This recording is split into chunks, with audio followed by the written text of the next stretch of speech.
ನಮಸ್ಕಾರ ವೀಕ್ಷಕರೇ, ನಾವು ಮಾಡುವಂತಹ ವಿಡಿಯೋಗಳು ನಿಮಗೆ ಪ್ರಪ್ರಥಮವಾಗಿ ತಲುಪಬೇಕಂದ್ರೆ ಕೆಳಗಡೆ ಕಾಣುವ ಸಬ್ಸ್ಕ್ರೈಬ್ ಬಟನ್ ಅನ್ನು ಪ್ರೆಸ್ ಮಾಡಿ ಹಾಗೂ ಅದರ ಪಕ್ಕದಲ್ಲೇ ಇರುವ ಬೆಲ್ ಐಕಾನ್ ಅನ್ನು ಕ್ಲಿಕ್ ಮಾಡಿ. ನಮಸ್ಕಾರ ವೀಕ್ಷಕರೇ, ಚಂದ್ರಶೇಖರ್ ಯೂಟ್ಯೂಬ್ ಚಾನಲ್ಗೆ ಸ್ವಾಗತ ಸುಸ್ವಾಗತ. ವೀಕ್ಷಕರೇ, ಈ ದಿನ ಒಂದು ವಿಶೇಷವಾದಂತಹ ವಿಡಿಯೋ ಮಾಡ್ತಾ ಇದ್ದೇವೆ. ಆ ಒಂದು ವಿಶೇಷವಾದ ವಿಡಿಯೋ ಯಾವುದು ಅಂತಂದ್ರೆ ದಾಂಪತ್ಯ ಜೀವನಕ್ಕೆ ಸಂಬಂಧಪಟ್ಟಂಥದ್ದು. ಅಂದ್ರೆ ಮನುಷ್ಯನ ಜೀವನದಲ್ಲಿ ದಾಂಪತ್ಯ ಜೀವನಕ್ಕೆ ಕಾಲಿಡ್ತಕ್ಕಂಥ ಸಂದರ್ಭ ಅಂದ್ರೆ ಮದುವೆ ಅಂತಂದರ್ಥ. ಆ ಮದುವೆ ಮಾಡಬೇಕಾದ ಸಂದರ್ಭದಲ್ಲಿ ತಂದೆ ತಾಯಿಗಳಾಗ್ಬೋದು ಅಥವಾ ಆ ಮದುವೆ ಆಗ್ತಕ್ಕಂತಹ ವಧುವರರಾಗ್ಬೋದು ಯಾವ ರೀತಿಯ ಎಚ್ಚರಿಕೆಗಳನ್ನು ತಗೋಬೇಕು ಅಂತಕ್ಕಂಥದ್ದು ಕೂಡ ಒಂದು ಬಹಳ ಮುಖ್ಯವಾದ ವಿಚಾರ.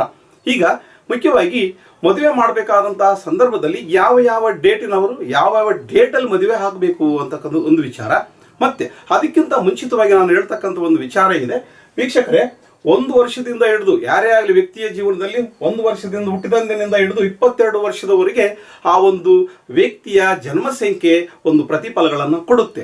ಅದೇ ರೀತಿಯಾಗಿ 22 ವರ್ಷದಿಂದ ಮತ್ತೆ ತನ್ನ ಜೀವನದುದ್ದಕ್ಕೂ ಕೂಡ ಭಾಗ್ಯ ಸಂಖ್ಯೆ ಒಂದು ಪ್ರತಿಫಲಗಳನ್ನು ಕೊಡುತ್ತೆ. ಈಗ ಉದಾಹರಣೆ ನೋಡಿ, ಇಲ್ಲಿ 10-9-1965 ಇಸ್ವಿಯಲ್ಲಿ ಹುಟ್ಟಿರ್ತಕ್ಕಂತಹ ವ್ಯಕ್ತಿಯನ್ನ ಈ 10 ಅಂತಕ್ಕಂಥದ್ದು ಜನ್ಮ ಸಂಖ್ಯೆ 1, 9 ಮತ್ತೆ 1965 ಜನ್ಮ ಸಂಖ್ಯೆ, ಮಂತು, ಇಯರ್ ಈ ಎಲ್ಲನ್ನ ಕೂಡಿದಾಗ 1-4 ಕಾಂಬಿನೇಷನ್ ನಲ್ಲಿ ಆ ವ್ಯಕ್ತಿ ಜನಿಸಿದಾನೆ ಅಂತ ಇಟ್ಕೊಳ್ಳಿ.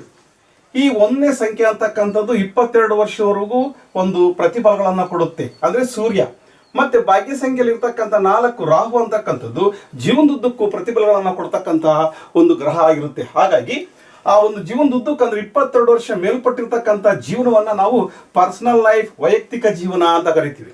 ಮನುಷ್ಯನಿಗೆ ಮುಖ್ಯವಾಗಿ ಜೀವನದಲ್ಲಿ ಈ ಒಂದು ಪರ್ಸನಲ್ ಲೈಫ್ ಅಂತಕ್ಕಂಥದ್ದು ಬಹಳ ಮುಖ್ಯ. ಯಾಕಂದ್ರೆ ಮನಸ್ಸಿಗೆ ನೆಮ್ಮದಿಯನ್ನು ಕೊಡ್ತಕ್ಕಂಥದ್ದು ಜೀವನ ಅಂತಂದ್ರೆ ಮನೆಯ ಕುಟುಂಬದಲ್ಲಿ ವಾತಾವರಣದಲ್ಲಿ ಇರ್ತಕ್ಕಂಥ ಒಂದು ಸನ್ನಿವೇಶ. ಹಾಗಾಗಿ ನಾವು ಪರ್ಸನಲ್ ಲೈಫ್ಗೆ ಎಂಟ್ರಿ ಕೊಡುವ ಸಂದರ್ಭದಲ್ಲಿ ನಾವು ಯಾವ ರೀತಿ ಯಾವ ಡೇಟಲ್ಲಿ ಹುಟ್ಟಿರ್ತಕ್ಕಂಥವ್ರು ಯಾವ ಡೇಟಲ್ಲಿ ನಾವು ಮದುವೆ ಆದರೆ ನಮ್ಮ ಜೀವನ ಸಂತೋಷಕರವಾಗಿರುತ್ತೆ ಅಂತಕ್ಕಂಥದ್ದು ಒಂದು ವಿಚಾರ. ಯಾಕಂದ್ರೆ ಹೊರಗಡೆ ಮನುಷ್ಯ ದುಡಿತಾನೆ, ಆರ್ಥಿಕವಾಗಿ ಎಷ್ಟೋ ಸಮಸ್ಯೆಗಳಿರುತ್ತೆ, ಮತ್ತೆ ಸಮಾಜದಲ್ಲಿ ಆಗ್ಬೋದು, ಒಂದು ಕಚೇರಿಯಲ್ಲಿ ಆಗ್ಬೋದು, ಬಹಳ ಕಷ್ಟಪಟ್ಟು ಕೆಲಸ ಮಾಡ್ತಕ್ಕಂಥ ಸಂದರ್ಭ ಇರುತ್ತೆ.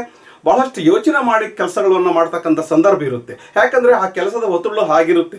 ಆ ಕೆಲಸದ ಒತ್ತಡಗಳಿಂದ ಮುಗಿಸ್ಕೊಂಡು ಮನೆಗೆ ಬಂದಂಥ ಸಂದರ್ಭದಲ್ಲಿ ಕುಟುಂಬದಲ್ಲಿ ನೆಮ್ಮದಿಯ ವಾತಾವರಣ ಇದ್ದಾಗ ಆ ಮನುಷ್ಯ ಎಂಥ ಕಷ್ಟಗಳನ್ನು ಬೇಕಾದರೆ ಅವನು ಅನುಭವಿಸೋಕೆ ಸಿದ್ಧ ಆಗಿರ್ತಾನೆ. ಹಾಗಾಗಿ ಮನುಷ್ಯನ ಜೀವನದಲ್ಲಿ ಒಂದು ಮದುವೆ ಅಂತಕ್ಕಂಥದ್ದು ಒಂದು ಘಟ್ಟ, ಇದು ಪ್ರಮುಖವಾದ ಘಟ್ಟ. ಈ ಘಟ್ಟದಲ್ಲಿ ನಾವು ಯಶಸ್ವಿಯಾಗಿ ಜೀವನ ನಡೆಸಬೇಕಾದ್ರೆ ಆ ವ್ಯಕ್ತಿಯು ಒಂದು ಮದುವೆ ಆಗ್ತಕ್ಕಂತಹ ದಿನಾಂಕವನ್ನ ಬಹಳ ಪ್ರಮುಖವಾಗಿ ಪರಿಗಣಿಸಬೇಕಾಗುತ್ತೆ. ವೀಕ್ಷಕರೇ, ಈಗ ನಾನು ಹೇಳ್ತಕ್ಕಂಥ ವಿಚಾರ ಅಂದ್ರೆ 1ನೇ ತಾರೀಕಲ್ಲಿ ಹುಟ್ಟಿರ್ತಕ್ಕಂಥವ್ರು 2ನೇ ತಾರೀಕು ಹೀಗೆ 1ರಿಂದ 9ನೇ ತಾರೀಕವರೆಗೂ ಹುಟ್ಟಿರ್ತಕ್ಕಂಥವರ ಜೀವನದಲ್ಲಿ ಯಾವ ಡೇಟಲ್ಲಿ ಅವರು ಮದುವೆ ಆದ್ರೆ ಒಳ್ಳೆಯದು ಅಂತಕ್ಕಂಥದ್ದು ಮತ್ತೆ ಯಾವ ರೀತಿ ಸಕ್ಸಸ್ ಕೊಡುತ್ತೆ ಅಂತಕ್ಕಂಥದ್ದು ಬಹಳ ಮುಖ್ಯ.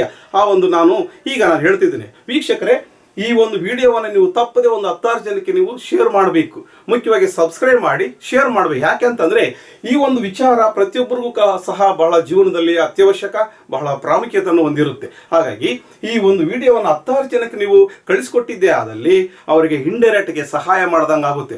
ಅವರು ಇದರಿಂದ ಏನಾದರೂ ಉಪಯೋಗ ಪಡ್ಕೊಂಡ್ರೆ ಪ್ರತಿಫಲ ನಿಮಗೆ ಸಿಕ್ಕುತ್ತೆ. ಹಾಗಾಗಿ ನೀವು ತಪ್ಪದೆ ಒಂದು 10 ಜನಕ್ಕೆ ಅಥವಾ ನಿಮ್ಮ ಸಂಬಂಧಿಕರಿಗೆ, ನಿಮ್ಮ ಗ್ರೂಪ್ಸ್ಗೆ ಶೇರ್ ಮಾಡೋದನ್ನು ಮರಿಬೇಡ್ರಿ. ವೀಕ್ಷಕರೇ, ಈಗ ನೋಡಿ, 1ನೇ ತಾರೀಕು ಹುಟ್ಟಿರ್ತಕ್ಕಂತಹ ವ್ಯಕ್ತಿಗಳು ಸಾಮಾನ್ಯವಾಗಿ 1-10-3-30ನೇ ತಾರೀಕು ಆಗ್ತಕ್ಕಂಥದ್ದು ಬಹಳ ಮುಖ್ಯ.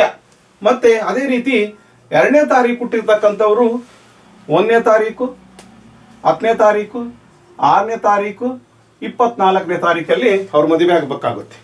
ಮತ್ತೆ 3ನೇ ತಾರೀಕಲ್ಲಿ ಹುಟ್ಟಿರ್ತಕ್ಕಂಥವ್ರು 3-30 ಇಷ್ಟೇ ಸಾಕು ಇವರಿಗೆ. 4ನೇ ತಾರೀಕು ಹುಟ್ಟಿರ್ತಕ್ಕಂಥವ್ರಿಗೆ 1-10-19ನೇ ಡೇಟಲ್ಲಿ ಇವ್ರು ಮದುವೆ ಆಗಬೇಕಾಗುತ್ತೆ. ಅದೇ ರೀತಿ 5ನೇ ತಾರೀಕಲ್ಲಿ ಹುಟ್ಟಿರ್ತಕ್ಕಂಥವ್ರಿಗೆ ಬಹಳ ವಿಶೇಷ. ಏನು ವಿಶೇಷ ಅಂತ ಅಂದ್ರೆ ನೋಡಿ, ಇವರು ಎಲ್ಲ ಡೇಟಲ್ಲಿ ಮದುವೆ ಆಗ್ಬೋದು, ಆದರೆ 3ನೇ ತಾರೀಕನ್ನ ಒಂದು ಸ್ವಲ್ಪ ಅವಾಯ್ಡ್ ಮಾಡಬೇಕು. ಈ ಡೇಟಲ್ಲಿ ಅವ್ರು ಆಗಬಾರ್ದು. ಈಗ 6ನೇ ತಾರೀಕಲ್ಲಿ ಹುಟ್ಟಿರ್ತಕ್ಕಂಥವ್ರಿಗೆ 6-15-24 ಡೇಟಲ್ಲಿ ಮದುವೆ ಆಗಬೇಕು. 7ನೇ ತಾರೀಕು ಹುಟ್ಟಿರ್ತಕ್ಕಂಥವ್ರು 1-10 ಈ 2 ಡೇಟಲ್ಲಿ ಸಾಕವರು. ಮತ್ತೆ 8ನೇ ತಾರೀಕು ಹುಟ್ಟಿರ್ತಕ್ಕಂಥವ್ರು 6-15 24ನೇ ತಾರೀಕಲ್ಲಿ ಅವ್ರು ಮದುವೆ ಆಗಬೇಕಾಗುತ್ತೆ. 9ನೇ ತಾರೀಕಲ್ಲಿ ಹುಟ್ಟಿರ್ತಕ್ಕಂಥವ್ರಿಗೆ 9/3/10/30 ಈ ಡೇಟಲ್ಲಿ ಅವರು ಮದುವೆ ಆದರೆ ಅವರ ಜೀವನ ಅತ್ಯಂತ ಯಶಸ್ವಿಯಾಗಿ ಇರುತ್ತೆ. ಜೊತೆಗೆ ಇವರು ಎಲ್ಲಾ ಸಮಸ್ಯೆಗಳಿಂದ ಹೊರಬರಕ್ಕೆ ಒಂದು ಅವಕಾಶ ಆಗುತ್ತೆ. ಅದೃಷ್ಟವಂತರಾಗಬೇಕಾದ್ರೆ ಈ ಡೇಟಲ್ಲಿ ಮದುವೆ ಆಗಬೇಕಾಗುತ್ತೆ. ಅವರು ಜೀವನದಲ್ಲಿ ಎಲ್ಲಾ ಸೌಲಭ್ಯಗಳನ್ನು ಪಡ್ಕೊಂಡು ಅವರು ಅದೃಷ್ಟವಂತರಾಗಬೇಕಾದ್ರೆ ನಾನು ಹೇಳಿರ್ತಕ್ಕಂಥ ಈ ಡೇಟಲ್ಲಿ ಅವರು ಮದುವೆ ಆದಿದ್ದೇ ಆದರೆ ಈ ಡೇಟಲ್ಲಿ ಮದುವೆ ಆದಿದ್ದೇ ಆದರೆ ಅವ್ರ ಜೀವನದಲ್ಲಿ ಅತ್ಯಂತ ಯಶಸ್ವಿಯಾಗಿ ಜೀವನವನ್ನು ಸಾಗಿಸ್ತಾರೆ. ಜೊತೆಗೆ ಯಾವುದೇ ಸಮಸ್ಯೆಗಳಿಲ್ಲದೆ ಇರ್ತಾರೆ. ಅಕಸ್ಮಾತ್ ಏನಾದರೂ ಈ ಡೇಟಲ್ಲಾಗಿ ಕೂಡ ಅವ್ರಿಗೆ ಸಮಸ್ಯೆಗಳು ಇದಾವೆ ಅಂತಂದ್ರೆ ಫಸ್ಟ್ ಆಫ್ ಆಲ್ ಅವ್ರ ಡೇಟ್ ಆಫ್ ಬರ್ತ್ಗೆ ಮತ್ತು ಅವ್ರ ಹೆಸರಿಗೆ ಹೊಂದಾಣಿಕೆ ಇಲ್ಲ ಅಂತ ತಿಳ್ಕೋಬೇಕು. ಅಕಸ್ಮಾತ್ ಈ ಡೇಟಲ್ಲಿ ಇಲ್ಲದೆ ಬೇರೆ ಡೇಟಲ್ಲಿ ಆಗಿ ಅವರು ಯಶಸ್ವಿಯಾಗಿ ಜೀವನ ಸಾಗಿಸ್ತಾ ಇದ್ದಾರೆ, ಸಕ್ಸಸ್ ಲೈಫ್ ಕಾಣ್ತಾ ಇದ್ದಾರೆ ಅಂತಂದ್ರೆ ಅವ್ರ ಡೇಟ್ ಆಫ್ ಬರ್ತ್ಗೂ ಅವ್ರ ನೇಮ್ಗೂ ಮತ್ತು ಈ ಮದುವೆ ಆಗಿರ್ತಕ್ಕಂಥ ಡೇಟ್ಗೂ ಒಳ್ಳೆ ಹೊಂದಾಣಿಕೆ ಇರುತ್ತೆ. ವೀಕ್ಷಕರೇ, ನಾನು ಹೇಳಿರ್ತಕ್ಕಂಥ ಈ ಎಲ್ಲ ಅಂಶಗಳು ಕೂಡ ಜೀವನದಲ್ಲಿ ಸಕ್ಸಸ್ ಕಾಣಬೇಕು ಅಂತಂದ್ರೆ ಮೊದಲಿಗೆ ನ್ಯೂಮರಾಲಜಿ ಪ್ರಕಾರ ಆ ಡೇಟ್ ಆಫ್ ಬರ್ತ್ಗೆ ಅನುಗುಣವಾಗಿ ತಮ್ಮ ಹೆಸರನ್ನ ಬದಲಾಯಿಸ್ಕೋಬೇಕು ಅಥವಾ ಕರೆಕ್ಷನ್ ಮಾಡಿಸ್ಕೋಬೇಕು. ನಂತರ ಪ್ರೊನಾಲಜಿ ಸಿಸ್ಟಮ್ ಅಲ್ಲಿ ಯಾವುದೇ ರೀತಿಯ ರಾಂಗ್ ಪ್ರೊನೌನ್ಸಿಯೇಷನ್ ಇರಬಾರ್ದು. ಪ್ರೊನಾಲಜಿ ಕೂಡ ಬಹಳ ಮುಖ್ಯ ಆಗುತ್ತೆ. ಮತ್ತೆ ಗ್ರಾಫಾಲಜಿಯಲ್ಲಿ ಮೊದಲನೇ ಅಕ್ಷರಕ್ಕೂ ಕೊನೆಯ ಅಕ್ಷರಕ್ಕೂ ಯಾವ ರೀತಿ ಸಂಬಂಧ ಇದೆ, ಎಷ್ಟು ಸಂಖ್ಯಾ ಬಲವನ್ನು ಇರಬೇಕು ಅಂತಕ್ಕಂಥದ್ದು ಕೂಡ ಬಹಳ ಮುಖ್ಯ. ಹಾಗಾಗಿ ಅದು ಡೆವಲಪ್ಮೆಂಟ್ ಗ್ರಾಫ್ ಆಗಿರಬೇಕು. ಜೊತೆಗೆ ಸಿಗ್ನೇಚರ್ ಅಂತಕ್ಕಂಥದ್ದು ಕೂಡ ಬಹಳ ಮುಖ್ಯ ಆಗುತ್ತೆ. ಅದೇ ರೀತಿ ವಾಸ್ತು ಅಂತದ್ದು ಕೂಡ ಬಹಳ ಮುಖ್ಯ. ಹಾಗಾಗಿ ಈ ಎಲ್ಲಾ ಅಂಶಗಳನ್ನು ತಮ್ಮ ಜೀವನದಲ್ಲಿ ಅಳವಡಿಸಿಕೊಂಡು ಈ ಡೇಟಲ್ಲಿ ಮದುವೆ ಆದರೆ ಅವ್ರು ಒಳ್ಳೆ ಸಕ್ಸಸ್ ಜೀವನವನ್ನು ಕಾಣ್ತಾರೆ, ಅದೃಷ್ಟವಂತರಾಗ್ತಾರೆ ಅಂತಕ್ಕಂಥದ್ದು ನಾನು ಈ ಸಂದರ್ಭದಲ್ಲಿ ಹೇಳ್ತೇನೆ. ವೀಕ್ಷಕರೇ, ಈ ಒಂದು ವಿಡಿಯೋ ಇಷ್ಟ ಆದರೆ ನೀವು ಲೈಕ್ ಮಾಡಿ, ಸಬ್ಸ್ಕ್ರೈಬ್ ಮಾಡಿ, ಕಮೆಂಟ್ ಮಾಡಿ ಹಾಗೂ ಶೇರ್ ಮಾಡಿ. Thank you.